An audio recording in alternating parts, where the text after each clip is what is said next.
Hello बच्चों, welcome to the amazing session of life process. और आज के इस सेशन में हम पढ़ेंगे अबाउट ट्रांसपोर्टेशन। इससे पहले हम लाइफ प्रोसेस के 2 यूनिट कर चुके हैं, जो कि हमारी न्यूट्रिशन थी और दूसरा रेस्पिरेशन। लेकिन उससे पहले, सेशन को स्टार्ट करने से पहले, I have come with amazing news regarding your batch. Batch क्या है? हमारा एक्सेलरेट बैच। और इस बैच में हम आपको क्या क्या प्रोवाइड कर रहे हैं। सबसे पहले चीज, बोर्ड करिकुलम है आपका। आप क्लास 10th में हैं, बोर्ड के रिस्ट्रिक्टेड चैप्टर्स होते हैं, रिस्ट्रिक्टेड कंटेंट होता है। तो जितना भी आपको चीजें प्रोवाइड किया जाएगा वो सारा का सारा आपका बोर्ड फोकस करिकुलम आपको प्रोवाइड किया जाएगा। सेकंड, डाउट सेशन या कोई प्रॉब्लम में पूरी क्लैरिटी होगी, in detail, in brief, from basic to your concept, पूरी सारी चीजें वैसे पढ़ाई जाएंगी। Exam strategy and time management कैसे करना है कि जब एग्जाम करीब आने लगता है तो हम उसको कैसे मैनेज करें, या किस चैप्टर या किस सब्जेक्ट पे फोकस करें। मैथ्स ज्यादा इंपॉर्टेंट है कि फिजिक्स ज्यादा इंपॉर्टेंट है, केमिस्ट्री ज्यादा इंपॉर्टेंट है, वो समझ में नहीं आता है। तो वो सारी चीजें हम आपको बताएंगे। Next is mock test and analysis. Mock test हर 15 डेज पे मॉक टेस्ट होते हैं एंड उसका एनालिसिस, उसका स्कोर आपको प्रोवाइड किया जाएगा ताकि आप समझ सके कि आपको किस चीज पे वर्क करना, आपका वीक पॉइंट क्या है या वीक सब्जेक्ट क्या है, बायो है या फिजिक्स है, केमिस्ट्री है, क्योंकि हम आपको सब प्रोवाइड करेंगे, all the subject. Next, smart revision plans. Revision plans जो होंगे बहुत ही क्रिएटिव होंगे। क्रिएटिव क्यों किए जाते हैं रिवीजन प्लान्स? क्योंकि रिवीजन है ना, आपको उस उतने बड़े कंटेंट को कम टाइम में करना है। आप उतना टाइम नहीं दे सकते जितना आपने पहले एक एक चीज को पढ़ने में दिया है। तो स्मार्टली हमें वर्क करना पड़ेगा। That we will tell you कि कैसे करेंगे। Recorded classes and study material provide होगा। रिकॉर्डेड क्लासेस क्यों दी जा रही है? क्योंकि कभी कभी ऐसा होता है कि आप उस टाइम पे अवेलेबल नहीं है जिस टाइम पे हमारी क्लासेस चल रही हैं, ठीक है? तो आपको रिकॉर्डेड क्लासेस दी जाएंगी ताकि आप जब अवेलेबल हो उनको देख के अपने बैकलॉग्स क्लियर कर लें, अपने कॉन्सेप्ट क्लियर कर लें। एंड साथ में आपको हम क्या देंगे? नोट्स PDF मटेरियल फॉर्म में, ताकि आपको कोई भी कभी भी डाउट हो, आप तुरंत उस सिंपली PDF पे गए या नोट्स पे गए, आपने देख लिया, ठीक है? सारी चीजें आपको प्रोवाइड की जाएंगी। एंड नेक्स्ट, बहुत इंपॉर्टेंट आज के टाइम पे इज गाइडेंस, मेंटोरशिप। क्योंकि इतना ज्यादा स्ट्रेस होता है, बहुत सारी चीजें हम एक साथ लेके चल रहे होते हैं, बहुत सारे सब्जेक्ट एक साथ लेके चल रहे होते हैं, तो गाइडेंस और मेंटोरशिप की बहुत जरूरत है। तो वो भी हम आपको प्रोवाइड करेंगे कि कैसे आप अपनी चीजों को बैलेंस वे में लेके चल सकते हैं। अब ये बैच हमारा कहाँ अवेलेबल है? बैच हमारा अवेलेबल है हमारी वेबसाइट पे, विच इज klc.live। आप हमारी वेबसाइट पे जाइए, वहां पे आपको ऐसा कुछ दिखेगा, ठीक है? बैच की प्राइस है 9,999 without any coupon code. But ये ज्यादा लग रहा है, ये ज्यादा लग रहा है, हम इसको कम कर देते हैं। अगर हम मेरा अपना कूपन कोड आप अप्लाई करेंगे, विच इज रफत50। क्या अप्लाई करेंगे आप? रफत50। तो आपकी जो एक्चुअल प्राइस है ये इतनी नहीं रहेगी, आपकी एक्चुअल प्राइस हो जाएगी 5,010, विच इज वेरी लेस। आपको एक साल में इतनी सारी फैसिलिटीज, सारी चीजें, आपको सब चीज का एक्सेस मिलेगा और इतनी कम फीस में, विच इज वेरी गुड। तो do come. And one more thing, मैं इन सारे बैचेस में मैं खुद भी पढ़ाती हूँ, तो अगर पर्सनली मेरे से आपको कोई चीज पूछनी है, कोई टॉपिक समझना है, तो please join this batch. I am there available every time. So next हम स्टार्ट करते हैं with our main today's session, that is transportation. अब ट्रांसपोर्टेशन क्यों जरूरी है? क्योंकि बहुत सारी चीजें हमारे सर्टेन लोकेशंस पे आती हैं। जैसे हम रेस्पिरेशन की बात करें, ब्रीदिंग पढ़ा, तो वहां पे ऑक्सीजन गैस कहाँ आती है? लंग्स में आती है, बट हमें उसको डिस्ट्रीब्यूट करना पड़ता है ना। देन वी हैव फूड, वो कहाँ पे है? स्टमक में डाइजेशन होता है, उसको भी डिस्ट्रीब्यूट करना पड़ता है। तो बहुत सारी ऐसी चीजें हैं जिसको ट्रांसपोर्ट करना पड़ता है, और उस ट्रांसपोर्टेशन के लिए हमारे पास एक ट्रांसपोर्टेशन सिस्टम है। अब कौन कौन सी चीजें हैं ये ट्रांसपोर्टेशन सिस्टम में, क्या क्या है? क्या लिवर ट्रांसपोर्टेशन में आता है? क्या स्टमक आता है ट्रांसपोर्टेशन में? बिल्कुल नहीं। तो ट्रांसपोर्टेशन, जिसको हम सर्कुलेटरी सिस्टम भी कहते हैं ह्यूमन बीइंग का, कंसिस्ट ऑफ क्या क्या चीजें हैं? Consist of heart. हार्ट हमारा ट्रांसपोर्टेशन में आता है। सेकेंड, ब्लड वेसल्स आती हैं, आर्टरीज एंड वेन्स आते हैं। And third is the medium, किसके थ्रू ट्रांसफर करेंगे? दो ही चीज है हमारी बॉडी में as a fluid medium, one is blood, another is lymph. तो हमारे सर्कुलेटरी सिस्टम में जो जो चीजें आती हैं वो आपका सबसे main organ heart. Second, blood vessels. Blood vessels basically tubes होती हैं जिसमें आपका मीडियम फ्लो करेगा। एंड थर्ड, वो medium, that is blood and lymph. हम एक एक चीज को इन डिटेल पढ़ेंगे, स्टार्टिंग विद ब्लड। ब्लड क्या है, आप सबने देखा है, सबको चोट लगी है, नहीं भी लगी है तो किसी ना किसी को लगी है, उसको देखा होगा, ठीक है। तो ब्लड हमें दिखता है कि एक फ्लूइड है, एक लिक्विड सा सब्सटेंस है और रेड कलर का सब्सटेंस है। क्या एक्चुअली वही ब्लड है, बस उतना ही है? ऐसा तो हम बाहर बना भी सकते हैं, पानी लिया, रंग घोला, बन गया ब्लड। नहीं, ब्लड में बहुत सारी चीजें हैं, ब्लड के कंपोनेंट्स हैं। क्या क्या है ब्लड के components? Let us talk about the components of blood. Blood में हमारे पास एक लिक्विड पार्ट है, ठीक है, जो आप देखते हैं, लिक्विड पार्ट, एंड दूसरा हमारा है सेलुलर पार्ट। सेलुलर का मतलब क्या है? सेल्स हैं उसमें। तो अब ये क्या, सेल्स तो हमें वैसे भी बहुत छोटे होते हैं, दिखते नहीं है, इसीलिए आपको ब्लड में आपके सेलुलर पार्ट नहीं दिखता है, आपको अपना सिर्फ लिक्विड पार्ट दिखता है। अब लिक्विड पार्ट में भी कौन है? What do we call that? Liquid part को हम कहते हैं प्लाज्मा। क्या कहते हैं? प्लाज्मा। ब्लड का liquid part is plasma. Cellular part कौन कौन से सेल्स हैं? क्या एक ही तरीके के सेल से बना है? तो कई सेल हैं। वी हैव आरबीसी, हमारे आरबीसीज हैं, रेड ब्लड सेल जिन्हें हम कहते हैं। Then we have WBC, white blood cells कहते हैं। और तीसरे तरीके का जो है वो है प्लेटलेट्स, प्लेटलेट्स, ठीक है। तो इतनी सारी चीजों से मिलके बना है ब्लड। एक लिक्विड पार्ट है और उसी लिक्विड पार्ट में ये तीनों सेलुलर पार्ट है। जैसे हम कोई शेक नहीं बनाते हैं, या हम कह लें नींबू पानी बनाते हैं, तो पानी हमारा लिक्विड पार्ट है और उसमें जो चीजें ऐड करते हैं, चीनी ऐड की, नमक ऐड किया, ठीक है, और कोई भी चीजें ऐड की, तो वैसे ही लिक्विड पार्ट हमारा प्लाज्मा है और उसमें आरबीसी सेल एडेड है, डब्ल्यूबीसी सेल एडेड है एंड प्लेटलेट सेल एडेड है। ये तीन तरीके के सेल हैं। अब बात करते हैं प्लाज्मा के बारे में। प्लाज्मा कैसा दिखता है?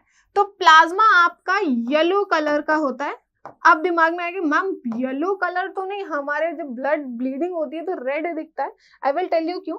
प्लाज्मा, अगर आप ब्लड में से सिर्फ प्लाज्मा को निकाल लेना तो वो कभी रेड नहीं होता, it is yellow in colour, yellow in colour, ठीक है।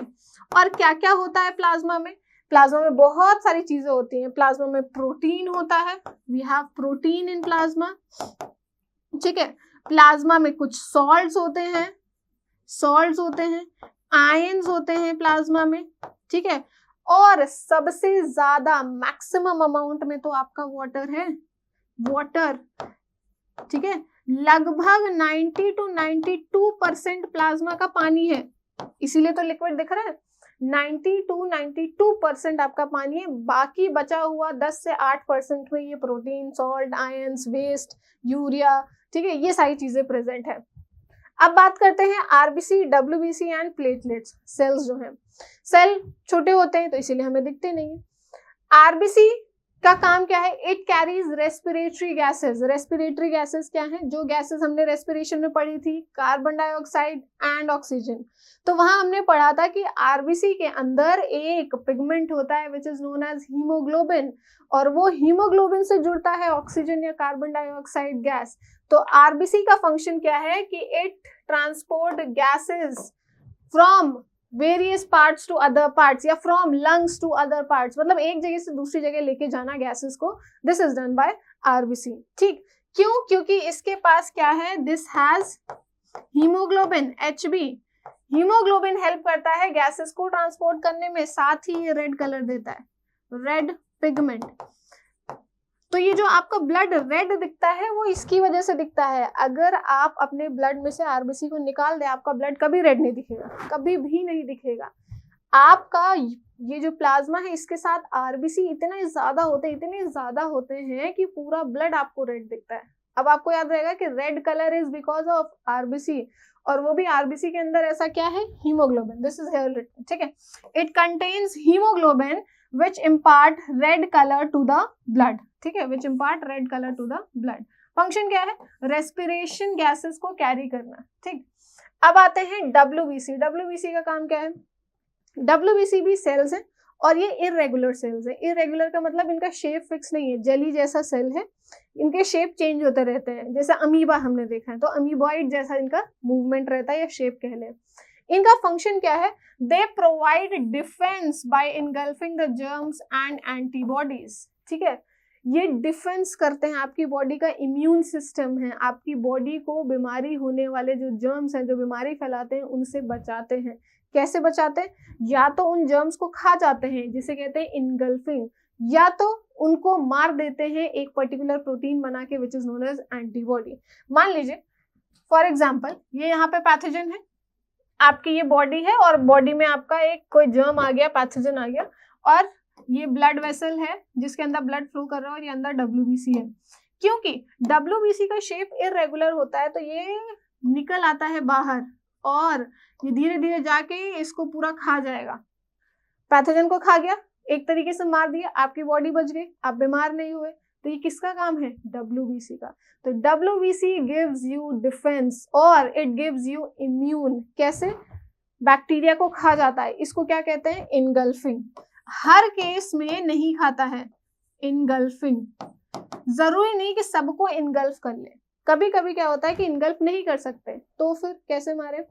तो WBC एक तरीके का क्या बनाता है? प्रोटीन बनाता है। मान लीजिए नहीं खा सकता तो वो एक नए तरीके का प्रोटीन बनाएगा। ये मान लीजिए प्रोटीन बना है, इस प्रोटीन को कहते हैं एंटीबॉडी। क्या कहते हैं? एंटीबॉडी। ठीक है, अब ये एंटीबॉडी जाएगा और इस पैथोजन से, ये पैथोजन था हमारा, ये एंटीबॉडी आ गया, ये एंटीबॉडी इससे लड़ेगा और इसको मारेगा। WBC नहीं आया, उसने एंटीबॉडी बना के मारा। किसी भी तरीके से वो पैथोजन को मार सकता है। Basically it is protecting your body. तो this is the function of WBC। ठीक है, नेक्स्ट इज ब्लड प्लेटलेट्स। तीसरे टाइप का सेल जो आपके ब्लड में प्रेजेंट होता है। प्लेटलेट्स का काम क्या है? Help in blood clotting. Blood clot करता है। कैसे? ब्लड क्लॉटिंग क्या होती है? आपको चोट लगती है, फॉर एग्जाम्पल आप कुछ काट रहे हैं, ठीक है, कुछ भी काट रहे हैं, हल्का सा यहाँ पे छुरी लग गई और कट गया, ब्लीडिंग होने लगती है। क्या मान लीजिए ये हादसा आपके साथ दोपहर में आप कुछ काट रहे थे और हो गया, क्या रात तक ब्लीडिंग होती है? नहीं होती है ना। ब्लड स्टॉप हो जाता है, क्या बोलते हैं, कोगुलेट हो जाता है, क्लॉट हो जाता है। किसकी वजह से? This platelets. प्लेटलेट्स की वजह से ब्लड कोगुलेट हो जाता है। ये कैसे करते हैं?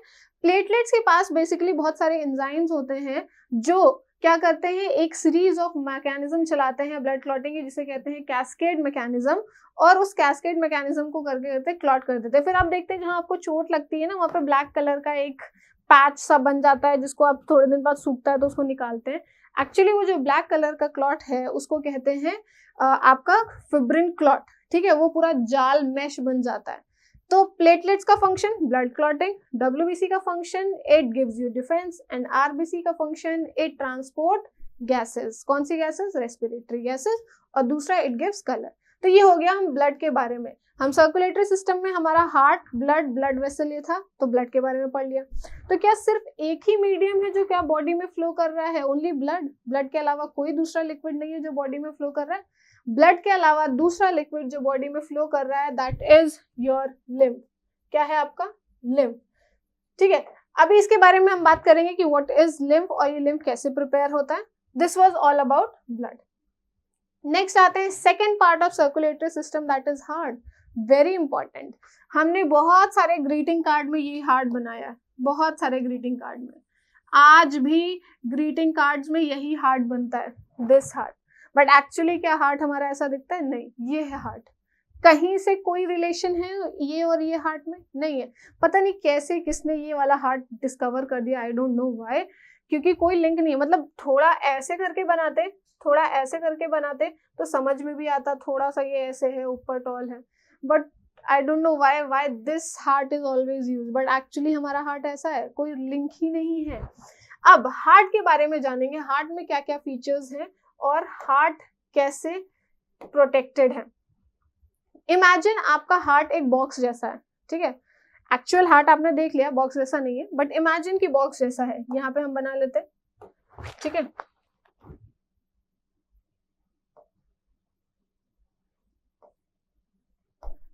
ये है आपका हार्ट। इमेजिन करना है कि आपका हार्ट है, बट ऐसा कोई हार्ट होता नहीं है। एक्चुअल हार्ट जो है वो भी मैं यहाँ पे भी बनाऊंगी, आई विल मेक, ठीक है। ये जो हार्ट है आपका प्रोटेक्टेड है मेम्ब्रेन से। किससे प्रोटेक्टेड है? मेम्ब्रेन से। ऑब्वियसली इतना डेलिकेट ऑर्गन है, उसको प्रोटेक्ट करने की तो जरूरत है ही है, तो ये मेम्ब्रेन से कनेक्टेड है, डबल मेम्ब्रेन, ठीक।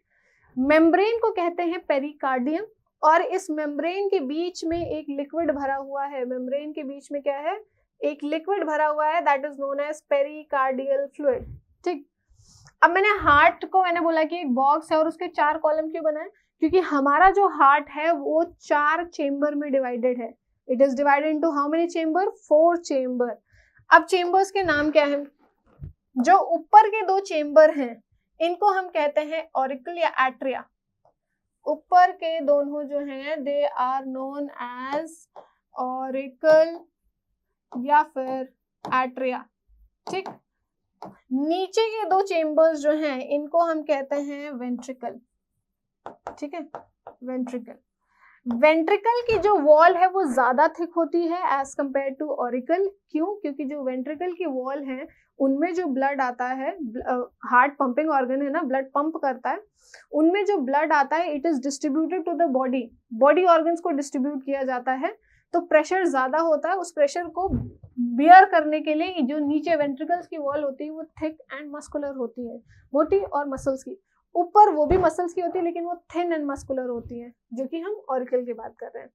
अब दोनों ऑरिकल हैं, जो राइट साइड में है वो राइट ऑरिकल, जो लेफ्ट साइड में है वो लेफ्ट ऑरिकल। अब ये राइट एंड लेफ्ट का बड़ा कंफ्यूजन होता है। आपको अपना राइट हैंड पता है, मुझे तो पता है, मेरा ये राइट हैंड है, ठीक है।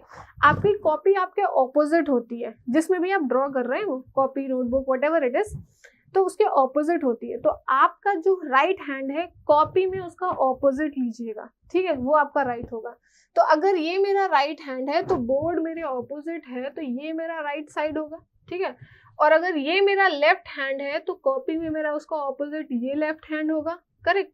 तो ये अगर मेरा राइट हैंड है तो मुझे इसको राइट देना है, यहाँ राइट लिख दो, ये भी और ये भी। ये मेरा लेफ्ट हैंड है तो उसके ऑपोजिट ये मेरा, ये लेफ्ट एंड ये लेफ्ट, ठीक। और अब तो हमें पता ही है कि ऊपर के 2 ऑरिकल है, तो ये राइट ऑरिकल हो गया, ये लेफ्ट ऑरिकल हो गया, ये राइट वेंट्रिकल हो गया, ये लेफ्ट वेंट्रिकल हो गया। क्लियर? ऊपर के 2 ऑरिकल, नीचे के 2 वेंट्रिकल, राइट वाला राइट ऑरिकल, लेफ्ट वाला लेफ्ट ऑरिकल, ठीक। अब अगर आप देखें ये दोनों जो ऑरिकल हैं आपके, ये सेपरेटेड हैं, जुड़े हुए नहीं है। बीच में क्या है? बाउंड्री है, बीच में एक टिश्यू है जो दोनों ऑरिकल को सेपरेट कर रही है, एक सेप्टम कह सकते हैं। एक टिश्यू जो 2 चीजों को सेपरेट करे उसे हम कहते हैं सेप्टम। तो एक सेप्टम है बीच में, दोनों ऑरिकल को क्या कर रही है? सेपरेट कर रही है। वैसे ही दोनों वेंट्रिकल के बीच में भी है, दोनों वेंट्रिकल भी अलग अलग है, दोनों वेंट्रिकल भी अलग है, बीच में सेप्टम है। तो जो सेप्टम क्या है? हमारे ऑरिकल को सेपरेट करती है, this is known as inter auricle septum, ठीक है, इंटर ऑरिकल सेप्टम। और 2 जो वेंट्रिकल को सेपरेट करती है इसे हम कहते हैं इंटर वेंट्रिकुलर सेप्टम, करेक्ट। बहुत सिंपल है। और सेप्टम नाम याद रखना है, किसके बीच में है? ऑरिकल के बीच में है तो ऑरिकल लिख दिया, वेंट्रिकल के बीच में है तो वेंट्रिकल लिख दिया, और इंटर वर्ड ऐड कर दिया क्योंकि इन्हीं दोनों के बीच में हो रहा है। जैसे हम स्कूल में कॉम्पिटिशन्स होते हैं ना, तो हाउस के बीच में ही होता है तो उसे कहते हैं इंटर हाउस कॉम्पिटिशन। अगर स्कूल के बीच में होता है तो इंटर स्कूल कॉम्पिटिशन। तो ऑरिकल के बीच में ही है तो इंटर ऑरिकल सेप्टम, करेक्ट। अब ऐसा ही कुछ सेप्टम अगर आप देखें ऑरिकल और वेंट्रिकल के बीच में भी है, ऑरिकल और वेंट्रिकल के बीच में भी है, लेकिन पूरा पूरा नहीं होता है। यहाँ बीच में क्या होता है? एक ओपनिंग होती है, एक वॉल्व होती है, ये बना देते हैं, एक वॉल्व होती है एक छोटी सी जगह पे जो दोनों के ज्वाइनिंग स्टेट करती है, मतलब वहां पे दोनों जुड़े हुए हैं हम ये कह सकते हैं। लेकिन बाकी जगह पे तो यहाँ से लेके यहाँ तक, यहाँ से लेके यहाँ तक तो ऑरिकल और वेंट्रिकल सेपरेटेड है ना। तो ये जो सेप्टम है जो ऑरिकल और वेंट्रिकल को सेपरेट करती है इसे कहते हैं inter auricle ventricular septum, ventricular septum, ठीक है, inter auricle ventricular septum, correct, ठीक है। मेम्ब्रेन जो कवर कर रही है उसको क्या कहते हैं हम? Pericardium, pericardium.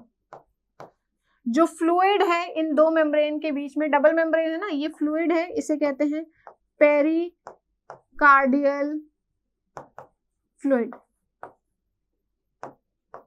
ठीक है, पेरिकार्डियल फ्लूइड, ठीक। ये हो गए हार्ट के अंदर की बात कि 4 चेम्बर हैं, उनमें ये डिवाइड करने वाले को इसको कहते हैं, इसकी मेम्ब्रेन को ये कहते हैं, सारी चीजें। अब हार्ट के अंदर मैंने बोला था 2 ओपनिंग भी हैं जो ऑरिकल और वेंट्रिकल को क्या कर रही है, कनेक्ट कर रही है। राइट साइड में भी है और लेफ्ट साइड में भी है। ये बेसिकली वॉल्व है। वॉल्व नहीं होता कि कोई चीज ओपन भी होती है और खुलती भी है, कि नल टाइप, कि नल खोल दिया तो पानी बहता रहेगा और बंद कर देंगे, है ना। तो ये खुलते भी हैं और ये बंद भी होते हैं, ये वॉल्व है। जो राइट साइड में आपका वॉल्व है, दिस जो राइट साइड में आपका वॉल्व है, इसको हम कहते हैं ट्राइकस्पिड वॉल्व। क्या कहते हैं? Tricuspid valve. Tricuspid valve. जो आपका लेफ्ट साइड में है इसे हम कहते हैं बाइकस्पिड वॉल्व। बाइकस्पिड या मिट्रल भी कहते हैं, तो मिट्रल भी लिख देते हैं, मिट्रल वॉल्व। ठीक, बाइकस्पिड या फिर मिट्रल वॉल्व। और जो राइट साइड में है वो आपका ट्राइकस्पिड है। ये हो गया अबाउट हार्ट। हार्ट के चेम्बर्स, उनके नाम, उनके वॉल्व, सारी चीजें। अब हमें पता है कि हार्ट क्या करता है, ब्लड पंप करता है, ब्लड देता है, ऐसे फेंकता है, जैसे मोटर पानी नहीं पंप करता है वैसे पंप करता है। तो ऑब्वियसली जैसे मोटर पानी पंप करता है तो हमारे मोटर से पाइप्स लगी होती है, उसी में ही फ्लो करता है, ऐसे तो नहीं फैल जाता है। वैसे ही हार्ट से भी क्या लगी हुई है, वेसल्स लगी हुई हैं जिनमें ब्लड जाता है जब हार्ट ब्लड पंप करता है। अब हम जानेंगे अबाउट वेसल्स, कौन से साइड में कौन सी वेसल जुड़ी हुई है। ठीक है, कौन से साइड में कौन सी वेसल जुड़ी हुई है, ग्रीन कलर से। सबसे पहले बात करते हैं राइट ऑरिकल से कौन सी जुड़ी हुई है। राइट ऑरिकल से कौन सी वेसल जुड़ी हुई है? राइट ऑरिकल से एक्चुअली 2 वेसल हैं, एक ऊपर से चीजें लेकर आती है, ठीक, और एक नीचे से चीजें लेकर आती है, नीचे से। ठीक, क्या है, ब्लड लेकर आती है, ये दोनों वेसल्स ब्लड लेकर आती हैं। Mark the arrow direction. Arrow का डायरेक्शन देखिए, ब्लड आ रहा है हार्ट की तरफ, ठीक है, ब्लड आ रहा है हार्ट की तरफ। अब जो ऊपर वाली वेसल है वो अपर बॉडी पार्ट का ब्लड लेकर आती है। अपर बॉडी पार्ट मतलब आपके हाथ, ठीक है, आपके सर का, नेक का, यहाँ का ब्लड लेकर आती है। इसे हम कहते हैं superior vena cava. Superior vena cava. ठीक, और जो आपके लोअर बॉडी का लेके आती है, लोअर बॉडी मतलब आपके एब्डोमेन, पैर, लोअर बॉडी का जो ब्लड लेकर आती है उसे हम कहते हैं इंफीरियर वेना केवा। ठीक है, इंफीरियर वेना केवा। ये हो गया। राइट ऑरिकल से कौन सी जुड़ी हुई है, 2 वेसल जुड़ी है, superior vena cava, inferior vena cava, और वो दोनों के दोनों ब्लड लेकर आ रही है, हार्ट को दे रही है कि ये लो। ठीक, अब बात करते हैं राइट वेंट्रिकल से कौन सी जुड़ी हुई है। राइट वेंट्रिकल से जो वेसल जुड़ी हुई है, दिस राइट वेंट्रिकल से जो वेसल जुड़ी हुई है,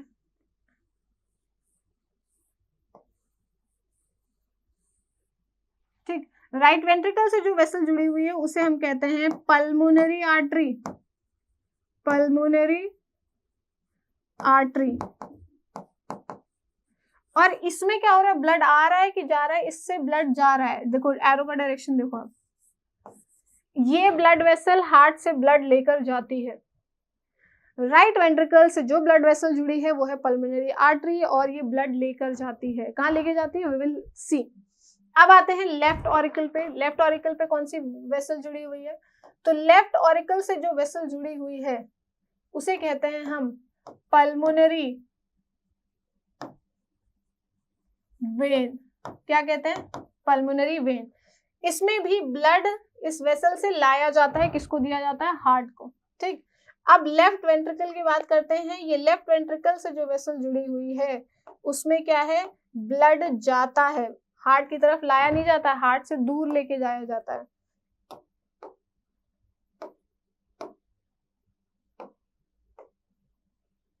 ये ठीक है, हार्ट से दूर लेके जाया जाता है, और ये इसका नाम क्या है, it is aorta. This is known as aorta. क्या कहते हैं हम इसको, ऑर्टा कहते हैं। तो ये 4 कॉलम, 4 चेम्बर, चारों से ब्लड वेसल जुड़ी हुई है। 2 ऐसी ब्लड वेसल है जो ब्लड लेकर आ रही है, हार्ट को दे रही है। 2 ऐसी ब्लड वेसल है जो ब्लड हार्ट से दूर लेके जा रही है। अगर नोटिस करें आपकी ऊपर की 2 जो ऑरिकल हैं उनमें ब्लड आ रहा है, नीचे की 2 वेंट्रिकल है उनसे ब्लड जा रहा है। ठीक, अब कैसा ब्लड आता है, किस तरीके का ब्लड आता है? देखो, दो तरीके के ब्लड हमारी बॉडी में फ्लो करते हैं, वन इज ऑक्सीजनेटेड, दूसरा है डीऑक्सीजनेटेड। ऑक्सीजनेटेड ब्लड उसे कहते हैं कि ऐसा ब्लड जिसमें ऑक्सीजन बहुत ज्यादा है, बहुत।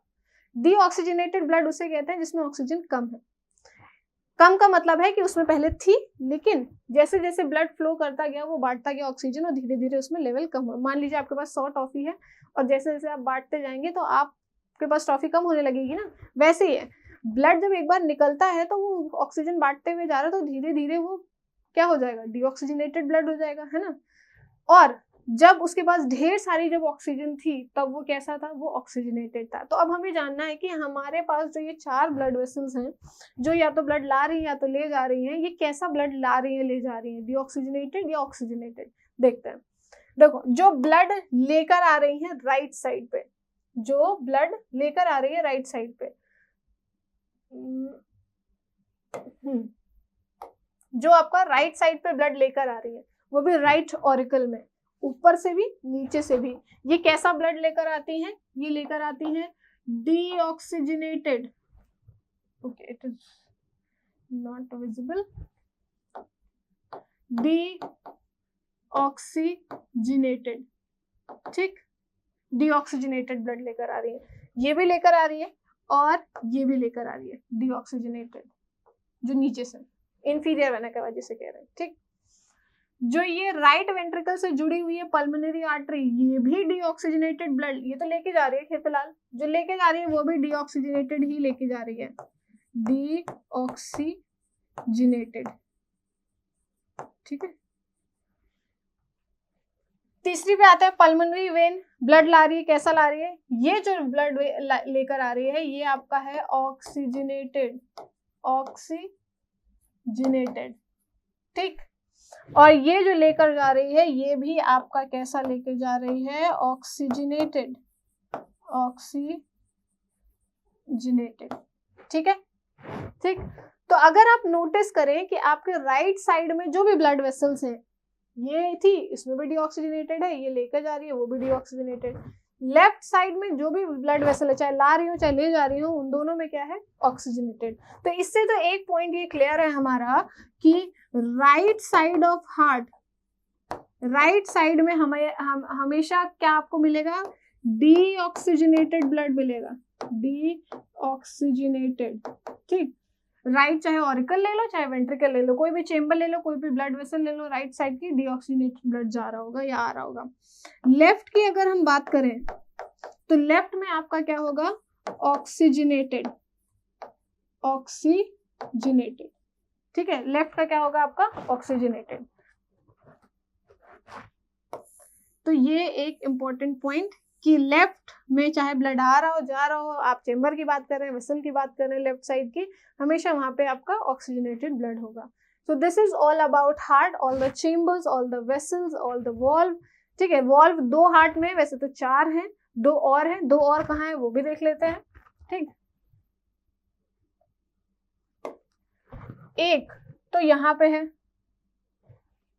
ये जो दिख रहा है राइट वेंट्रिकल से जो पल्मोनरी आर्टरी जा रही है, यहाँ पे भी एक वॉल्व है। वॉल्व को मैंने पहले भी बोला है कि ये ओपन होगा और ये क्लोज होगा। और क्लोज ओपनिंग क्यों रख रहे हैं हम, बैकफ्लो ना होने पाए ब्लड का। मान लीजिए यहाँ से ब्लड जा रहा है, ये वापस भी तो आ सकता है, वापस भी तो आ सकता है, हमें तो भेजना ही है। तो एक बार जब ब्लड निकल गया तो ये वॉल्व बंद हो जाता है ताकि बैकफ्लो ना होने पाए, वापस ब्लड ना आने पाए। तो वापस ब्लड, और सेम यहाँ पे भी है कि ऑरिकल से ब्लड अगर वेंट्रिकल में नीचे चला गया तो वापस ऑरिकल में उल्टा ऑपोजिट डायरेक्शन फ्लो ना होने लगे तो ये वॉल्व बंद हो जाते हैं। तो ये बैकफ्लो के लिए फंक्शन है। तो 2 तो हमने हार्ट में बता दिए कि 2 हार्ट में है, एक आपका कहाँ है, एक आपका यहाँ है पल्मोनरी आर्टरी में, याद रखिएगा पल्मोनरी आर्टरी, और दूसरा आपका कहाँ है, ऑर्टा में है।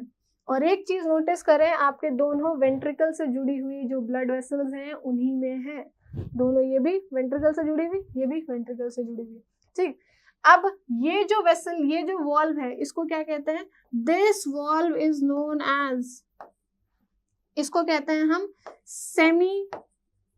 Semi lunar valve, semi lunar valve, ठीक है। क्यों सेमी ल्यूनर कहते हैं, सेमी ल्यूनर मतलब आधा चांद ऐसे देखा है ना, शेप उसका वैसा होता है, इसीलिए सेमी ल्यूनर कहते हैं। अब इसको अगर देखें तो ये भी सेमी ल्यूनर है, this is also semi lunar, semi lunar wall, ठीक। लेकिन अब अगर किसी ने बोला कि सेमी ल्यूनर वॉल्व खराब है, तो ये तो कंफ्यूजन हो जाएगा ना कि किस साइड की बात करें, इधर वाले सेमी ल्यूनर या उधर वाले सेमी ल्यूनर। तो इसके आगे हम उस वेसल का नाम जोड़ देते हैं जिसमें प्रेजेंट है। मान लीजिए ऑर्टा में है तो हम कहते हैं इसे aortic semi lunar valve, correct. मान लीजिए आपका पल्मोनरी आर्टरी में है तो पल्मोनरी सेमी ल्यूनर वॉल्व। अगर मान लीजिए एज अ डॉक्टर मुझे किसी पेशेंट को बताना है कि आपकी सेमी ल्यूनर वॉल्व में कुछ खराबी है, डिस्टर्बेंस है, अब मैंने सेमी ल्यूनर बोल दिया, तो अगर वो पढ़ा लिखा पेशेंट हो वो तो सोचेगा कि किस सेमी ल्यूनर की बात कर रही है, ऑर्टे में एक तो होता है एक तो यहाँ, तो मुझे पूरा बोलना पड़ेगा कि आपके ऑर्टिक सेमी ल्यूनर वॉल्व में डिस्टर्बेंस है या फिर पल्मोनरी सेमी ल्यूनर वॉल्व में डिस्टर्बेंस है, करेक्ट। सो टोटल 4 वॉल्व है, 2 हार्ट के अंदर 2 हार्ट के बाहर, ठीक है। 4 चेम्बर्स, 4 वॉल्व, 4 वेसल, मतलब 4 4 4, ठीक है, यही सीरीज है। बट आपको नाम याद रखने हैं, राइट साइड में हमेशा आपको डीऑक्सीजनेटेड मिलेगा, लेफ्ट साइड में हमेशा आपको ऑक्सीजनेटेड मिलेगा। अब मैंने ये समझाने के लिए ऐसा हार्ट बना दिया है, इसलिए मैंने पहले बोला था suppose your heart is like a box, but actually your heart is not like a box. Heart कैसा है आपका, लेट अस सी, ये है आपका हार्ट, है ना। अब इस हार्ट में देखो जो जो चीजें, सारी चीजें हमने एक्सप्लेन की है वही सारी चीजें हैं। ऑर्टा बता दिया है मैंने, ऑर्टा क्या है, वेसल है, कहाँ से निकलती है, आपके लेफ्ट वेंट्रिकल से निकलती है। सुपीरियर वेना केवा, ठीक है, ऑरिकल ऊपर के 2 चेम्बर्स को कहते हैं। Coronary artery, inferior vena cava, ठीक है। उसके बाद पल्मोनरी आर्टरी, ये coronary artery, I will tell you what is vein, artery and sinuses, ठीक है। तो ये क्या है, एक्चुअली सिग्नल्स के लिए, ये कोई वैसे काम नहीं है। आपको कोरोनरी आर्टरी में बता देती हूँ क्या है, left coronary artery, right coronary artery, ठीक है। देखो ब्लड वेसल्स का काम क्या है, ब्लड सप्लाई करना, सबको देना ना, और हार्ट को भी तो चाहिए, खुद को भी तो ब्लड चाहिए। वो हार्ट भले पंप कर रहा है, उसके खुद की मसल से बना हुआ है हार्ट, तो उसको भी चाहिए। तो ऐसी वेसल जो हार्ट को ब्लड सप्लाई करती है उन्हें कोरोनरी कहते हैं। अब ये 2 हैं, एक राइट साइड में जाती है, एक लेफ्ट साइड में जाती है। तो राइट वाली राइट कोरोनरी आर्टरी, लेफ्ट वाली लेफ्ट कोरोनरी आर्टरी। अब ये एक्चुअली कहीं से निकलती नहीं है, जो आपका ऑर्टा होता है, पीछे आ जाता है, जो आपका ऑर्टा होता है, ये ऑर्टा जैसे निकलती है ये 2 में बढ़ जाती है, ऑर्टा 2 में डिवाइड कर जाती है और ये वापस हार्ट में ही आती है। तो ऑर्टा से ही बनती है कोरोनरी आर्टरी, 2 निकलती है, राइट में गई राइट कोरोनरी आर्टरी, लेफ्ट में गई लेफ्ट कोरोनरी आर्टरी, ठीक। अगर हार्ट का ये डायग्राम, ये तो फॉर अंडरस्टैंडिंग, बट एक्चुअल जो डायग्राम एग्जाम्स में आता है लेबलिंग के लिए, वो यही वाला डायग्राम आता है, तो इसमें भी कर सकते हैं लेबलिंग्स। अब हार्ट को विद इन 2 मिनट्स कैसे बनाना है, I have told you, not told, like I have made a video on this, do go to the Kalam learning centre, आप उस चैनल पे जाइए, आप सर्च करिए 2 minutes in heart by Rafat ma'am, आपको वीडियो मिल जाएगी और आप वहां से सीख लीजिए, ठीक है। सारी उसकी लेबलिंग्स मैंने बता दी है यहाँ पे। नेक्स्ट आता है वर्किंग ऑफ हार्ट। हार्ट की वर्किंग कैसे है, हार्ट के चेम्बर्स, पार्ट्स, वेसल्स, कैसा ब्लड आता है जाता है, ये सब पढ़ लिया। कैसे काम करता है, मतलब फ्लो कैसा है, कि कौन पहले आता है, कौन लेकर आता है, जाता कैसे, ये सारा फ्लो समझना है। अगेन हम हार्ट बना लेते हैं, again box like heart, same यहाँ पे भी वैसा ही है। जस्ट सेकेंड,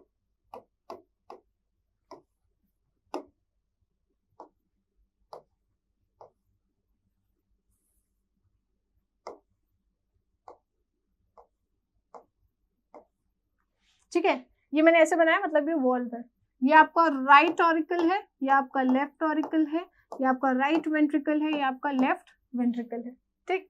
फिर हमने वेसल्स पढ़ी थी, वेसल्स भी बना लेते हैं।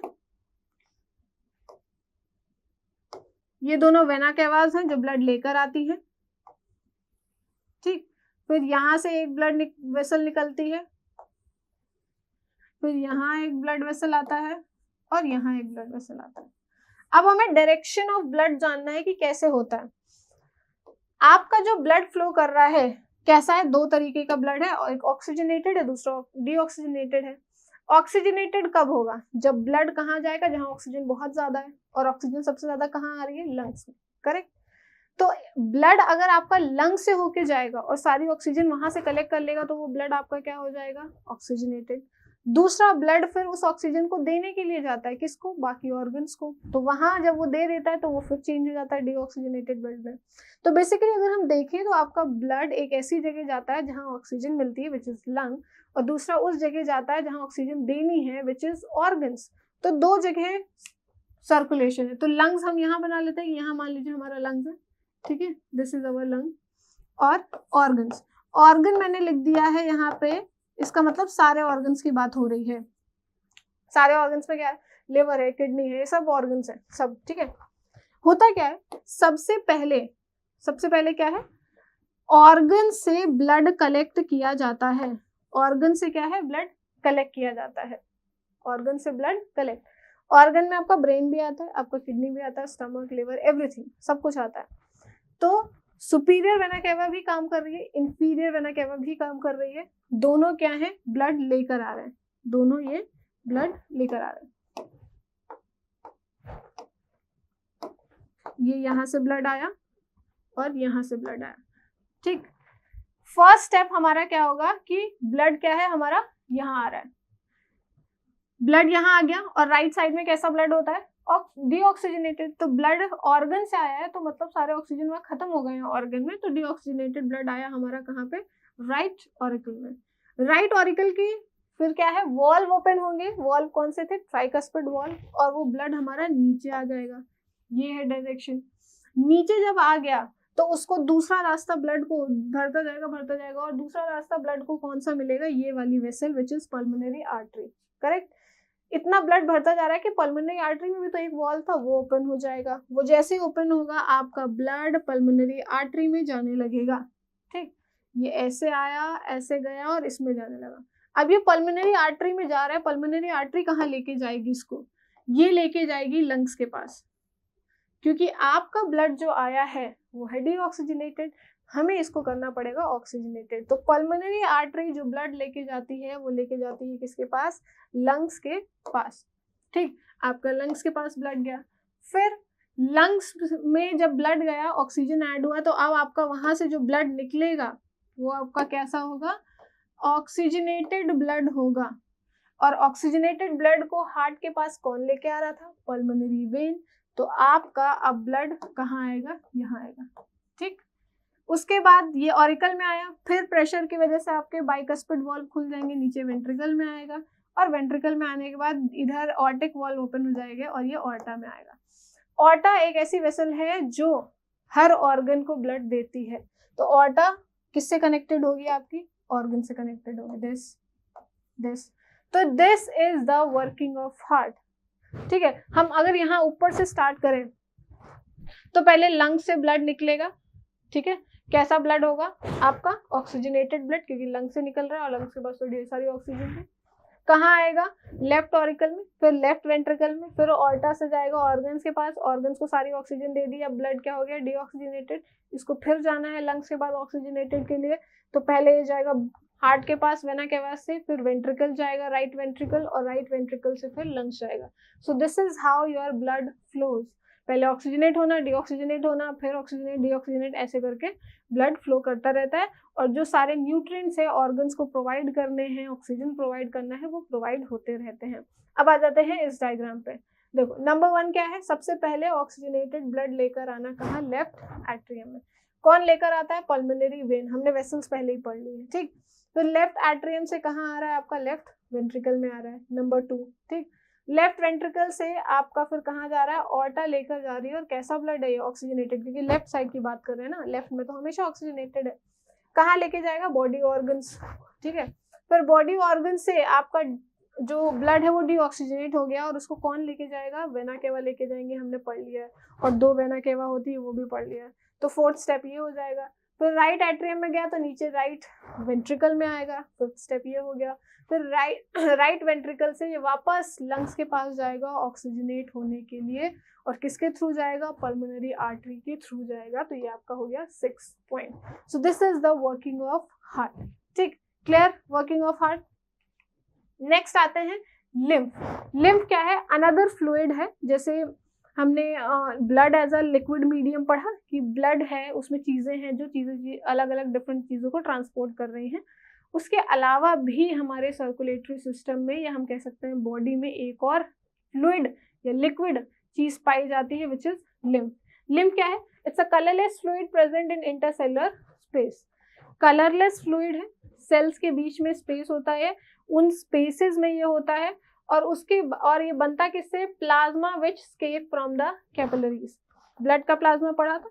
ब्लड जब उसका प्लाज्मा कैपिलरीज से थोड़ा थोड़ा निकल के बाहर आ जाए सेल्स के बीच की जो स्पेस है इंटरसेलुलर स्पेस में, और फिर वो ड्रेन होके लिम्फेटिक कैपिलरीज में आ जाए, तब हम उसे कहते हैं lymph. I will tell you. Lymph का काम क्या है? कि डाइजेस्टेड फूड को एब्जॉर्ब करना, एक्सेस फ्लूइड सेलुलर स्पेस से निकालना, ठीक। और इसमें लिम्फोसाइट्स होते हैं जो जर्म्स को मारता है। अब ये कैसे फॉर्म होता है? मान लीजिए ये आपके ब्लड वेसल है, ये ब्लड वेसल है, और ब्लड वेसल हर जगह जाती है, हर ऑर्गन में, और ऑर्गन किससे बने होते हैं? टिश्यू, और टिश्यू किससे बना होता है? ग्रुप ऑफ सेल से। सेल के बीच की ये जो स्पेस दिख रही है क्या है आपकी? इंटरसेलुलर स्पेस है। अब जब ब्लड कैपिलरीज में जाता है, कैपिलरीज ऐसी वेसल हैं जो बहुत पतली होती है, तो उसमें से थोड़ा प्लाज्मा लीक आउट करके बाहर आ जाता है, और जैसे ही बाहर आएगा ये प्लाज्मा लीक आउट करके बाहर आ जाता है। जैसे ही बाहर आएगा, बाहर क्या है? सेल्स है, और सेल्स के बीच में स्पेस है, तो यहीं पे भर जाएगा, वो भर जाएगा। अब क्वेश्चन ये आना चाहिए कि प्लाज्मा ही क्यों बाहर आता है? ब्लड की बाकी चीजें क्यों नहीं बाहर आती है? आरबीसी क्यों नहीं बाहर आता? प्लेटलेट्स क्यों नहीं बाहर आता है? या डब्ल्यूबीसी क्यों नहीं बाहर आता है? देखो, आरबीसी का शेप ऐसा है कि वो नहीं आ सकते, ठीक है, उनका शेप फिक्स होता है, वो चेंज नहीं कर सकते और वो नहीं निकाल सकते। डब्ल्यूबीसी का शेप तो फिक्स नहीं है, वो तो जेली जैसा, वो अपने आप को स्क्वीज करके निकाल लेता है। तो प्लाज्मा के साथ साथ यहाँ डब्ल्यूबीसी भी आ जाते हैं। और प्लाज्मा में क्या क्या चीजें थी हमने पढ़ा था? प्लाज्मा में हमारे प्रोटीन्स हैं, ग्लूकोज है, ठीक है, और आपका वाटर है मैक्सिमम अमाउंट में, गैसेस हैं, और डब्ल्यूबीसी भी आ रहा है।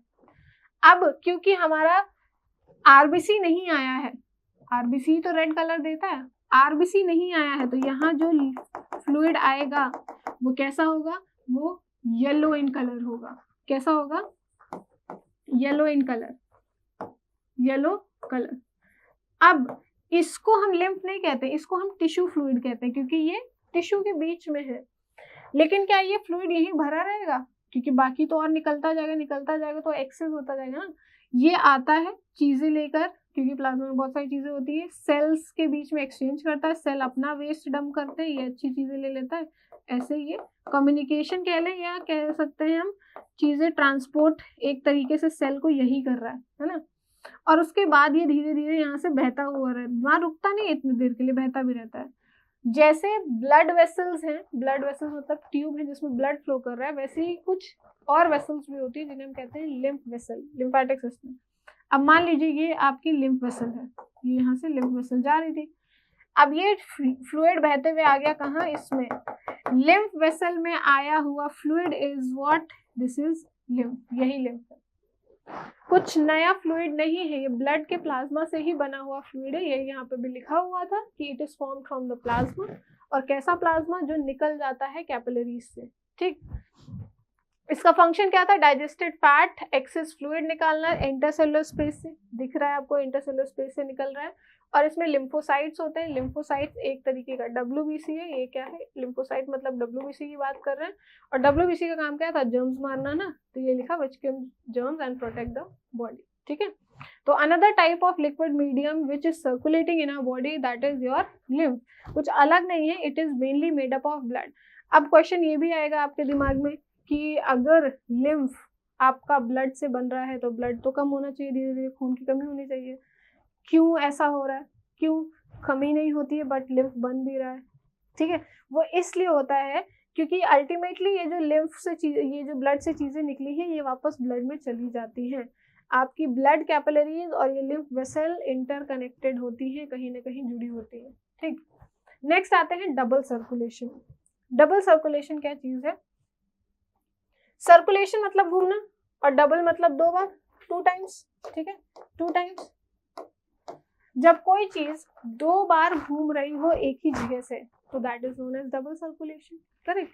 जैसे हम वाटर साइकिल कहते हैं या वाटर सर्कुलेशन कहते हैं, उसका मतलब क्या है कि पानी जहाँ है वहां से शुरू हुआ और वापस वहीं आ गया, ठीक है। कार्बन साइकिल, नाइट्रोजन साइकिल, ये साइकिल वर्ड क्यों दिया जाता है, क्योंकि जहां से शुरू हुआ है वो अलग अलग जगह से होके वापस वहां आ जाता है।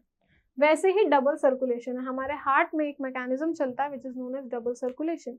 इसका मतलब क्या है कि आपका ब्लड हार्ट में 2 बार आता है, आपका ब्लड हार्ट में 2 बार आता है और 2 सर्कुलेशन चल रहे हैं एक ही बार में। हार्ट और एक लंग्स के बीच में सर्कुलेशन चल रहा है, हार्ट और ऑर्गन्स के बीच में एक सर्कुलेशन चल रहा है, करेक्ट। तो अब देख लेते हैं डबल सर्कुलेशन, फिर इमेज पे आता है। डबल सर्कुलेशन में क्या है कि 2 सर्कुलेशन हो रहे हैं और दोनों सर्कुलेशन के नाम है। पहला circulation, first circulation is known as pulmonary. Pulmonary, पहला का मतलब ये नहीं कि पहले यही सर्कुलेशन हो रहा है, सर्कुलेशन दोनों एक साथ चल रहे हैं। पल्मोनरी सर्कुलेशन, ठीक है, पल्मोनरी सर्कुलेशन। सेकेंड क्या है आपका, it is systemic circulation. Systemic circulation, systemic circulation, second type of circulation. अब अगेन हम हार्ट को बना लेते हैं, लंग्स बना लेते हैं, क्योंकि लंग्स और हार्ट के बीच में, दूसरा हार्ट एंड ऑर्गन के बीच में।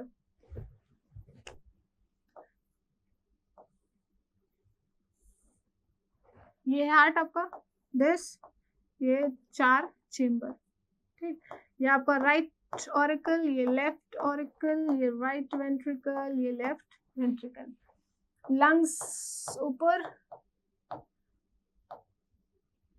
And this is your organ. क्या है आपका ये ऑर्गन। ब्लड वेसल्स कनेक्ट कर देते हैं ऑर्गन से, यहाँ ये, ठीक, ये लंग से कनेक्ट होती है, then this and then this, ठीक। अगर आप देखें तो एक सर्कुलेशन आपका हार्ट से शुरू हो रहा है, लंग्स जा रहा है और लंग से वापस हार्ट आ रहा है, हार्ट एंड लंग्स के बीच में हो रहा है, शुरू वहीं से हुआ, लंग्स के पास गया और हार्ट में फिर आके खत्म हो रहा है। दूसरा अगर आप देखें, यहाँ से हार्ट से शुरू हो रहा है, ऑर्गन जा रहा है और फिर आके हार्ट पे खत्म हो रहा है ना। जहाँ से शुरू हुआ, हार्ट से शुरू हो रहा है, ऑर्गन जा रहा है और वापस हार्ट में आ रहा है, तो ये दूसरा सर्कुलेशन, 2 सर्कुलेशन चल रहा है ना। Yes, is not looking nice. 2 circulation चल रहा है। अब पल्मोनरी सर्कुलेशन किसे कहेंगे, या सिस्टमिक सर्कुलेशन। पल्मोनरी सर्कुलेशन क्या है, it's a circulation of blood between heart and lungs, ठीक है। हार्ट और लंग्स के बीच का जो सर्कुलेशन है वो आपका क्या है, पल्मोनरी सर्कुलेशन है। सेकेंड क्या है, circulation between heart and organ, ठीक है। जो हार्ट एंड ऑर्गन के बीच में होता है वो हमारा सिस्टमिक सर्कुलेशन, मतलब जो नीचे वाला चल रहा है वो सिस्टमिक है और ये जो है वो पल्मोनरी है। अब पल्मोनरी नाम कैसे पड़ा, अगर आप देखें 2 वेसल जो इसमें इन्वॉल्व है, इन दोनों का नाम पल्मोनरी से शुरू हो रहा है। ये राइट वेंट्रिकल से जो होती है इसे क्या कहते हैं, पल्मोनरी आर्टरी। जो लेफ्ट ऑरिकल से है वो क्या है, आपकी पल्मोनरी वेन। दोनों वेसल का नाम ही पल्मोनरी से है, तो इसलिए वो जो सर्कुलेशन चल रहा है वो पल्मोनरी है, ठीक। अब इसका सिस्टमिक नाम कैसे है, ऑर्गन सिस्टम होता है ना, जैसे रेस्पिरेटरी सिस्टम पढ़ा, डाइजेस्टिव सिस्टम पढ़ा, तो ऑर्गन्स में एक पूरा सिस्टम चल रहा है, तो आपका सिस्टम और हार्ट के बीच में हो रहा है सर्कुलेशन, तो इसीलिए इसको हम क्या कहते हैं, सिस्टमिक सर्कुलेशन कहते हैं। अब पल्मोनरी सर्कुलेशन की स्टार्टिंग क्या है, what is the starting. Starting अगर देखें, हार्ट से शुरू हो रहा है, लंग्स एंड अगेन हार्ट, तो हम ऐसे बना लेते हैं, ये है हार्ट, फिर हमारा ब्लड जाएगा लंग्स के पास, फिर हमारा ब्लड वापस आ जाएगा हार्ट के पास, ठीक। सिस्टमिक में क्या है, शुरुआत हार्ट से हो रही है, जा रहा है फिर ऑर्गन्स के पास और उसके बाद again back to the heart, तभी तो सर्कुलेशन कह रहे हैं, क्योंकि जहां से शुरू हुआ वहीं पे खत्म, करेक्ट। अब क्वेश्चन ये है कि हार्ट के किस चेंबर से शुरू हो रहा है और किस चेंबर पे खत्म हो रहा है। तो हार्ट में किस चेंबर से शुरू हो रहा है? पल्मोनरी सर्कुलेशन हार्ट के राइट वेंट्रिकल से शुरू हो रहा है, ठीक। कहाँ जा रहा है? लंग्स जा रहा है। और हार्ट के किस चेंबर पे खत्म हो रहा है? आपका लेफ्ट ऑरिकल पे खत्म हो रहा है, ठीक। उसके बाद ये क्या है? अगर आप देखें हार्ट एंड ऑर्गन के बीच में शुरू कहाँ से हो रहा है? आपके हार्ट के लेफ्ट वेंट्रिकल से शुरू हो रहा है, ऑर्गन के पास जा रहा है और आपके राइट ऑरिकल पे आके खत्म हो रहा है, ये ऐसे, ठीक है। क्लॉकवाइज चलना है आपको, ऐसे, ये भी ऊपर वाला, ठीक है। अब क्योंकि शुरुआत, अब यहाँ पे क्वेश्चन आता है कि कौन वेसल का नाम बताइए, ब्लड कैसा ऑक्सीजनेटेड डीऑक्सीजनेटेड। आप अभी देखो कि शुरुआत किससे हो रही है? राइट साइड से हो रही है। राइट में हमेशा आपका कैसा ब्लड होता है? डीऑक्सीजनेटेड। तो ब्लड कैसा होगा आपका? डीऑक्सीजनेटेड, ठीक है। खत्म कहाँ हो रहा है? लेफ्ट साइड पे। लेफ्ट साइड पे आपका कैसा ब्लड होता है? Oxygenated, oxygenated. ये तो क्लियर हो गया राइट लेफ्ट से ही। सेम यहाँ पे भी लेफ्ट से शुरू हो रहा है तो लेफ्ट में हमारा ऑक्सीजनेटेड होता है, तो मतलब ये ब्लड जो जा रहा होगा वो होगा ऑक्सीजनेटेड। और खत्म हमारा राइट साइड पे हो रहा है तो ब्लड कैसा होगा आपका? डीऑक्सीजनेटेड, ठीक है, डीऑक्सीजनेटेड। अब क्वेश्चन अराइज करता है कि वेसल का नाम क्या है? वेसल का नाम क्या है? आपने पढ़ा है कि आपकी राइट वेंट्रिकल से जो वेसल जुड़ी होती है उसे कहते हैं पल्मोनरी आर्टरी। तो राइट वेंट्रिकल से जो जुड़ी होगी वो होगी पल्मोनरी आर्टरी, ठीक। और लेफ्ट से जो जुड़ी है वो क्या है? पल्मोनरी वेन है, पल्मोनरी वेन, ठीक। वो क्या है? आपकी पल्मोनरी वेन है। लेफ्ट वेंट्रिकल से जो जुड़ी है वो आपकी क्या है? ऑर्टा। और राइट से जो जुड़ी है वो आपकी क्या है? राइट ऑरिकल से, वो है आपकी, this is your vena cava. Vena cava, दोनों वेना केवा, वेना केवा लिख दिया तो मतलब दोनों का नाम आ गया, सुपीरियर भी और इंफीरियर भी। तो एक ये सर्कुलेशन चल रहा है, अगर ऐसे हम देखें ये बीच में हमारा हार्ट है, तो एक हार्ट से लंग्स ऊपर ये सर्कुलेशन ऐसे चल रहा है, और एक हार्ट से ऑर्गन नीचे एक सर्कुलेशन ऐसे चल रहा है, ये एक 8 बन रहा है। ऊपर एक सर्कुलेशन चल रहा है हार्ट एंड लंग्स के बीच में, नीचे भी एक सर्कुलेशन चल रहा है, क्योंकि एक बार में 2 सर्कुलेशन चल रहे हैं, इसीलिए इसको हम क्या कहते हैं? Double circulation. क्या कहते हैं? डबल सर्कुलेशन, ठीक है। तो ये रहा about double circulation, very important, couple of time it is asked in exams. और उससे ज्यादा ये वेसल, ऑक्सीजनेटेड, डीऑक्सीजनेटेड, ये सारे टर्म्स पूछते हैं इन वन वर्ड क्वेश्चन। उसके बाद आते हैं ब्लड वेसल्स। कितनी तरीके की ब्लड वेसल्स होती हैं? ब्लड वेसल्स जानने से पहले ये जानते हैं कि ब्लड वेसल है क्या। ब्लड वेसल एक्चुअली आपकी क्या है? वो ट्यूब्स हैं जो हार्ट से कनेक्टेड है, आपने नाम देखे, ठीक है। लेकिन वो सबकी सब एक जैसी नहीं है, डिफरेंट है, डिफरेंट टाइप्स ऑफ ट्यूब्स हैं। आप घर में भी अपने पाइप लगवाते हैं, एक सर्कुलेशन सिस्टम सेटअप कराते हैं, मोटर पंप, तो हर जगह एक जैसी पाइप नहीं यूज होती है। कहीं पे आपकी प्लास्टिक पीवीसी पाइप्स यूज होती है, कहीं पे आपकी iron rod, iron pipes use होती है, कहीं पे स्टील पाइप्स, मतलब it is different kinds of pipes. आप मार्केट में ले जाए, you have different kinds of pipes for different purposes, अलग अलग काम के लिए। तो ऐसे ही ह्यूमन बॉडी में भी यही है कि अलग अलग तरीके की वेसल्स हैं फॉर डिफरेंट पर्पसेस। तो हमारे पास टोटल कितनी वेसल्स है? हमारे पास 3 है, आर्टरी, वेन एंड कैपिलरीज। जैसे अभी आपने पल्मोनरी आर्टरी पढ़ा और पल्मोनरी वेन पढ़ा, क्यों हमने आर्टरी और वेन दिया है? इनके फंक्शन और इनके अपीयरेंस या टेक्सचर, या हम कह सकते हैं इनकी फीचर्स की वजह से। Artery carry pure blood from the heart to all part of the body. Arteries जो होती हैं जितनी भी, वो प्योर ब्लड लेके जाती है, वो भी कहाँ से? हार्ट से लेके जाती है, ताकि वो सप्लाई कर सके किसको? ऑर्गन्स को, करेक्ट। तो अगर आपको याद हो कि आपके लेफ्ट वेंट्रिकल से एक ऑर्टा नाम की वेसल जुड़ी हुई है, वो ब्लड लेकर जाती है, और कैसा ब्लड ले जाती है? ऑक्सीजनेटेड। तो मतलब वो ऑर्टा आपकी क्या है? आपकी आर्टरी है, ठीक। They are thick walled and do not have wall. दूसरा फीचर क्या है कि ये क्या है? थिक वॉल्ड है, इनकी जो मसल्स हैं वो थिक होती है। रीजन क्या है? क्योंकि ये ब्लड लेकर जाती है, तो हार्ट जब ब्लड देता है इनको तो बहुत प्रेशर के साथ, अगर ये मोटी नहीं होंगी तो वो प्रेशर को बेयर नहीं कर पाएंगे और वो फट जाएंगी, ब्लड वेसल्स फट जाएंगे और ब्लड बाहर, ब्लीडिंग, इंटरनल ब्लीडिंग जिसे कहते हैं, वो होने लगेगी। उसके बाद वीन्स क्या है? ये वो वेसल्स हैं जो आपके ब्लड कलेक्ट करके किसको देती हैं? Heart. They collect blood from all parts and give it to the heart. या हम कह सकते हैं दे कैरी डीऑक्सीजनेटेड ब्लड। इनमें कैसा ब्लड फ्लो करता है? डीऑक्सीजनेटेड ब्लड फ्लो करता है, ठीक। इनकी वॉल थिन होती है एंड वॉल्व होते हैं इनके पास। वॉल्व अगेन आपने पढ़ा हुआ है, वॉल्व क्या है? बैकफ्लो ना होने के लिए, कि बैकफ्लो ना हो जाए, तो वॉल्व इनमें, क्योंकि ये ब्लड लेकर आ रहे हैं ना अगेंस्ट ग्रेविटी, ऊपर लेके आ रहे हैं, तो वापस नीचे चला जाएगा, तो इनके बीच बीच में जगह जगह पे वॉल्व होते हैं। आर्टरी में कोई वॉल्व नहीं होते हैं। आर्टरी थिक होती है क्योंकि प्रेशर ज्यादा होता है आर्टरीज में, और वीन्स थिन होती है क्योंकि वीन्स में जो ब्लड फ्लो करता है उसमें प्रेशर कम होता है। उसके बाद बात करते हैं capillaries. Capillaries are very narrow blood vessels which connect artery and vein, ठीक है। अब अभी आपने पढ़ा कि आर्टरी में कैसा ब्लड जाता है?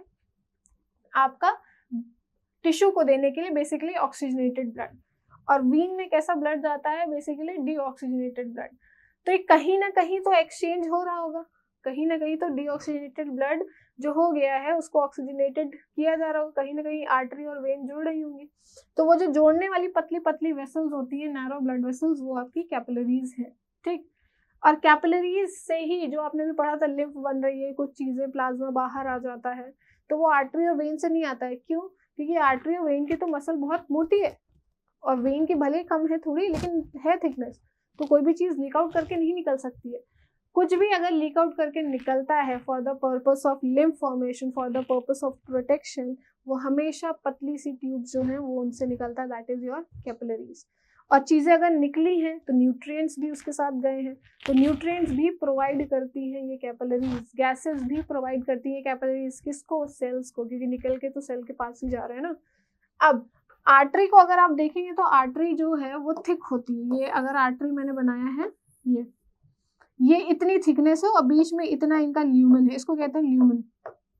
This is your lumen. ये इतना ल्यूमेन, थिकनेस इतनी हो जाती है कि बीच में जो ब्लड फ्लो करने की जो जगह है जिसे हम कहते हैं ल्यूमेन, वो बहुत कम हो जाता है, नैरो हो जाता है। वहीं अगर आप वीन को देखेंगे तो इसका ल्यूमेन देखो कितना वाइड है, क्योंकि इनकी वॉल कैसी है? थिन है। इनकी वॉल कैसी है? थिन।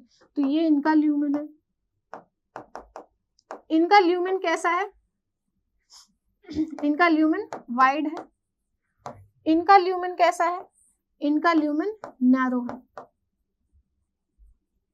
इनका ल्यूमेन कैसा है? नैरो है, ठीक है। Narrow lumen and wide lumen arteries. और इन दोनों को कनेक्ट करने वाली, मान लीजिए ये आपकी आर्टरी है इधर से, ठीक है, और ये आपकी वेन है इधर से, तो ये इनमें से जैसे पेड़ से शाखाएं नहीं निकलती है, वैसे ही इनसे ब्रांचेस निकलती हैं, पतली पतली, पहले थोड़ी मोटी होती है, फिर जैसे जैसे और ब्रांचिंग होती है और पतली जाती है सबसे जो, और ऐसे ही थोड़ा वीन्स की तरफ से भी होता है, वीन्स की तरफ से भी ऐसे निकलती है। तो ये इधर वीन की कैपिलरीज, ये आर्टरीज की कैपिलरीज, वीन की कैपिलरीज और आर्टरी की कैपिलरीज क्या है? मिलती हैं, जिनकी वजह से आर्टरी और वेन क्या है? जुड़ते हैं। यही लिखा हुआ है ना कि कैपिलरीज नैरो ब्लड वेसल हैं जो कनेक्ट करती हैं किसको? आर्टरी एंड वेन्स को, आर्टरी और वेन को करती। तो ये जो आपकी पतली पतली वेसल है, यही एक्चुअली आपकी क्या है? कैपिलरी। ये क्या है आपकी? कैपिलरी, ठीक है। तो ब्लड वेसल्स हो गया, आर्टरीज, वेन्स एंड कैपिलरीज, 3 तरीके की ब्लड वेसल है। आर्टरी की पॉइंट्स जान लिए कि थिक वॉल होती है, ये टुवर्ड्स द ऑर्गन ब्लड लेके जाते हैं, वो भी ऑक्सीजनेटेड ब्लड लेके जाती है। इनका ल्यूमेन जो होता है वो नैरो होता है, वीन्स का उसके ऑपोजिट चीज है, और capillaries fine network of blood vessels. अब आते हैं ट्रांसपोर्ट इन प्लांट्स। तो यहाँ हमारा खत्म होता है ट्रांसपोर्ट इन ह्यूमंस। जो चीजें सर्कुलेटरी सिस्टम में इंक्लूडेड थी, हमारी ब्लड था और हार्ट एंड ब्लड वेसल्स, सब पढ़ लिया हमने। अब ऐसा ही ट्रांसपोर्टेशन सिस्टम, एग्जैक्टली सेम नहीं, बट एक ट्रांसपोर्टेशन सिस्टम प्लांट में भी है। प्लांट को क्यों ट्रांसपोर्टेशन सिस्टम चाहिए? वो इसलिए चाहिए प्लांट को ट्रांसपोर्टेशन सिस्टम क्योंकि उन्हें भी तो चीजें एक जगह से दूसरी जगह ले जानी है। जैसे कि रूट में हम वाटर देते हैं, उस वाटर की सप्लाई तो हर जगह होनी है, from root to the stem, leaves, branches, fruit, सब जगह होनी है। फिर जो ये फूड बना रहे हैं वो फूड भी तो हर जगह सप्लाई होना है। फूड कहाँ बन रहा है? लीव्स में बन रहा है, तो वो फूड भी सप्लाई होना जरूरी है, स्टेम को, ब्रांचेस को, रूट्स को, नीचे सबको। तो एक उनके पास भी ट्रांसपोर्टेशन सिस्टम होना चाहिए, तभी तो वो चीजें एक जगह से दूसरी जगह जा सकती है, सबको मिल सकता है, करेक्ट। तो ट्रांसपोर्टेशन सिस्टम एक प्लांट के पास भी है। अब प्लांट में कौन है जो ट्रांसपोर्टेशन कर रहा है? ह्यूमंस तो हमने जान लिया, it is heart, blood vessels and blood. But plant में दो तरीके के टिश्यू हैं जिन्हें हम क्या कहते हैं? Xylem and phloem. प्लांट में जाइलम एंड फ्लोएम, क्योंकि हमें दो चीजें ट्रांसपोर्ट करनी है, एक तो वाटर एंड मिनरल एंड दूसरा फूड, ठीक है। तो वाटर एंड मिनरल को ट्रांसपोर्ट करने वाला कौन है? आपका जाइलम, एंड फूड को ट्रांसपोर्ट करने वाला आपका कौन है? फ्लोएम। जाइलम क्या करता है? जाइलम ट्रांसपोर्ट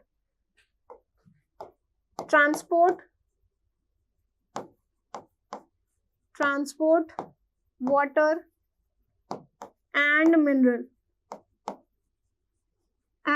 और कहां से करेगा? From roots to other parts of plant, ठीक है, from roots to other part of plant, ठीक। फ्लोएम का क्या था? ये क्या ट्रांसपोर्ट कर रहा है? It transport food from leaves, ये लीव्स से करेगा, leaves to other parts of plant, ठीक है। ये अब जो जाइलम ट्रांसपोर्ट कर रहा है which is water and mineral, काम कर रहा है ना जाइलम, किसी भी चीज को काम करने के लिए एनर्जी लगती है, बट जाइलम फ्री का काम कर देता है। जाइलम जो ट्रांसपोर्ट कर रहा है वाटर एंड मिनरल, किसी भी तरीके की कहीं पे भी एनर्जी यूज नहीं करता है, तो यहाँ सेकंड पॉइंट क्या है? No energy is use. लेकिन जब फ्लोएम करता है तो ये पैसे लेता है, ये एनर्जी इसको लगती है, तो energy is use in the form of ATP. Phloem जो ट्रांसपोर्टेशन करता है उसके लिए वो एनर्जी यूज करता है, वो भी किस फॉर्म में? इन द फॉर्म ऑफ एटीपी, ठीक। अब ये रही इमेज जाइलम की और फ्लोएम की। जाइलम में देखो वाटर ट्रांसपोर्ट हो रहा है। अब आपको पता है, you have studied in class 9 कि जाइलम 4 एलिमेंट का मिलकर बना होता है। वो क्या है? ट्रैकीड्स हैं, आपके वेसल्स हैं, xylem parenchyma and xylem fibre. वैसे ही फ्लोएम भी क्या है? 4 एलिमेंट से मिलकर बना है, sieve tubes, companion cells, phloem parenchyma and phloem fibres. उनके रिस्पेक्टिव फंक्शंस आपको पता है। Vessels and tracheids water conduct करता है, पैरेन्काइमा फूड स्टोर करता है और फाइबर स्ट्रेंथ देता है। सेम वे फ्लोएम में क्या है? सीव ट्यूब फूड कंडक्ट करता है, कंपेनियन उसका साथ देता है, companion cell. Phloem parenchyma food store करता है, फ्लोएम फाइबर उसको मैकेनिकल स्ट्रेंथ ये सपोर्ट देता है, करेक्ट।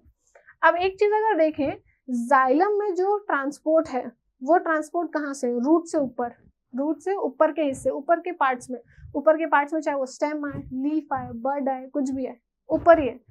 तो इसका डायरेक्शन ऑफ फ्लो क्या है? जाइलम का डायरेक्शन ऑफ फ्लो क्या है? जाइलम का direction of flow is in upward direction, एक ही डायरेक्शन है बस, अपवर्ड। तो जाइलम में एक सेकेंड पॉइंट क्या है? It is uni directional, uni means one, एक ही डायरेक्शन, यूनी डायरेक्शनल, और वो भी क्या है? अपवर्ड, अपवर्ड, ठीक। फ्लोएम की अगर बात करें, लीव्स तो बीच में है, करेक्ट, उसको नीचे वाले पार्ट्स को भी ट्रांसपोर्ट करके चीजें देना है। नीचे में कौन है? स्टेम है, फूड है, और ऊपर वाले पार्ट में भी चीजें ट्रांसपोर्ट करके देना है उसको। ऊपर क्या है? ऊपर और भी ब्रांचेस होंगी, स्टेम्स होंगे, सारी चीजें है ना। तो फ्लोएम का जो ट्रांसपोर्ट है वो दोनों डायरेक्शन में, डाउनवर्ड एंड अपवर्ड, दोनों डायरेक्शन में। तो हम इसको कह सकते हैं ये बाई डायरेक्शनल है, it is by directional. By directional का मतलब in both the directions, in both the direction, in both the direction, दोनों डायरेक्शंस में, correct, in both the directions. So this was all about xylem and phloem कि plant में कैसे चीजें transport हो रही हैं। अब जाइलम में पानी हो रही है, वो भी जमीन से ऊपर की तरफ। एक फोर्स हमेशा बार बार नीचे खींचती है, वो क्या है? ग्रेविटी। तो ग्रेविटी के अगेंस्ट, चलो छोटे छोटे जो पेड़ हैं तो उनमें तो आसानी से वाटर ट्रांसपोर्ट हो जाएगा, लेकिन जो बड़े पेड़ हैं, 3-3, 4-4 मीटर हाइट के पेड़ हैं, उनमें इतनी ऊंचाई तक पानी ले जाना ये अगेंस्ट द ग्रेविटी करना काम पॉसिबल नहीं है। एक कोई स्ट्रॉन्ग फोर्स होनी चाहिए जो ऊपर से पानी को खींच रही हो, जिसकी वजह से पानी ऊपर मूव कर रहा है ना। वैसे ही फ्लोएम की अगर बात करें तो फ्लोएम में इतनी कोई फोर्स नहीं चाहिए, क्योंकि नीचे एंड अपवर्ड दोनों हो रहा है, और अपवर्ड ऐसा भी नहीं कि एकदम ग्राउंड लेवल से वो ट्रांसपोर्टेशन करा रहे हैं, बट जाइलम में तो है।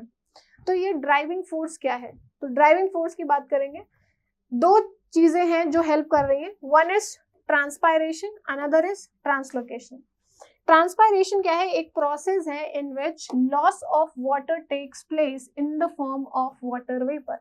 Transpiration it is a process जो प्लांट में होता है, जिसकी वजह से पानी का लॉस होता है, वो भी वेपर के फॉर्म में। वेपर मतलब भाप। ये लॉस कहाँ से हो रहा है, लीफ से हो रहा है, पत्तियों से हो रहा है। दिन में पत्तियों का स्टोमेटा ओपन रहता है, ये आपको पता ही है, हमने न्यूट्रिशन यूनिट कर ली है। और वो जब स्टोमेटा ओपन होते हैं तो जो पानी है जो लीफ में है, जो कि लिक्विड फॉर्म में है, धूप में वो धीरे धीरे वेपर में चेंज होने लगते हैं, और जैसे वेपर बनते हैं वो इधर उधर जगह सेल्स के बीच में, और जैसी ओपनिंग दिखी स्टोमेटा वहां से निकल जाते हैं। इसी लॉस ऑफ वाटर को हम कहते हैं ट्रांसपायरेशन। यही ट्रांसपायरेशन हेल्प करता है पानी को ऊपर ले जाने में, जिसको हम कहते हैं ट्रांसपायरेशन पुल।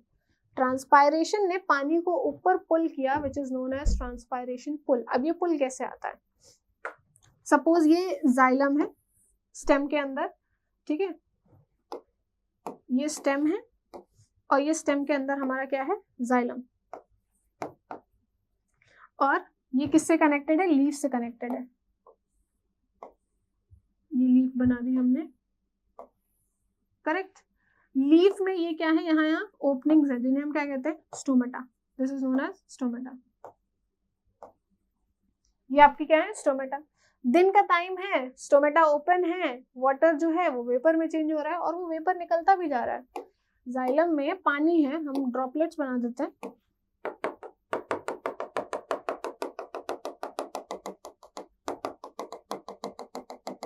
ठीक है, और ये पानी बाहर भी जा रहा है क्योंकि फोटोसिंथेसिस हो रहा है, न्यूट्रिशन में पढ़ चुके हैं, वाटर की जरूरत होती है, ठीक है। लेकिन साथ में सनलाइट भी है, तो ये जो वाटर है ये वेपर में चेंज हो रहा है, और ये वेपर बन के जहां जगह दिख रही है यहाँ स्टोमेटा से निकल रहा है, स्टोमेटा से निकल रहा है ये वेपर बन के। इसको हम क्या कहते हैं कि क्या हो रहा है, ये ट्रांसपायरेशन हो रहा है। लेकिन ये पानी को ऊपर कैसे लेके जा रहा है अगेंस्ट ग्रेविटी, ये जानना है। जो यहाँ पे पानी था वो तो लॉस हो गया, वो तो चला गया, कैसे गया, by the help of transpiration. यहाँ का पानी, ये पूरा इतना सेगमेंट जाइलम का, इतना सेगमेंट जाइलम का क्या है, खाली हो गया, ठीक है। अब वहां कुछ भी नहीं है, ब्लैंक स्पेस है, क्योंकि वहां पहले पानी था जो कि वेपर के फॉर्म में निकल गया, वो ब्लैंक स्पेस है। जब भी कहीं ब्लैंक हो जाता है, वहां पे कोई न वाटर है न कुछ है, कोई सॉलिड पार्टिकल्स नहीं है, एयर भी नहीं है, क्योंकि पानी था वहां पे, एयर भी नहीं, एयर कहाँ से आएगी वहां पे, तो एक वैक्यूम क्रिएट हो जाता है। क्या क्रिएट हो जाता है, वैक्यूम। और जब भी कोई वैक्यूम कहीं पे क्रिएट होता है तो वो एक सक्शन, सक करने वाली, अपनी तरफ खींचने वाली फोर्स क्रिएट हो जाती है, जिसे कहते हैं सक्शन फोर्स। एक्सपीरियंस किया है आपने, वैक्यूम क्लीनर्स को देखा है ना, कैसे चीजें सक करते हैं, और उसका नाम वैक्यूम क्लीनर क्यों रखा गया, क्योंकि वो वैक्यूम क्रिएट करता है, और जब वैक्यूम कहीं बन जाता है तो वो सक्शन फोर्स क्रिएट कर देती है। तो यहाँ वैक्यूम बन गया है, तो मतलब यहाँ एक सक्शन फोर्स क्रिएट हो गई है।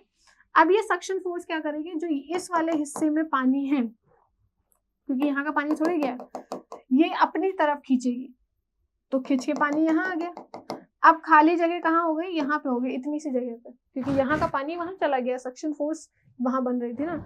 अब सक्शन फोर्स कहाँ बन गई है, यहाँ बन गई है, जिसकी वजह से वो नीचे वाला जो सेगमेंट है उसका पानी अपनी तरफ खींच लेंगे, करेक्ट।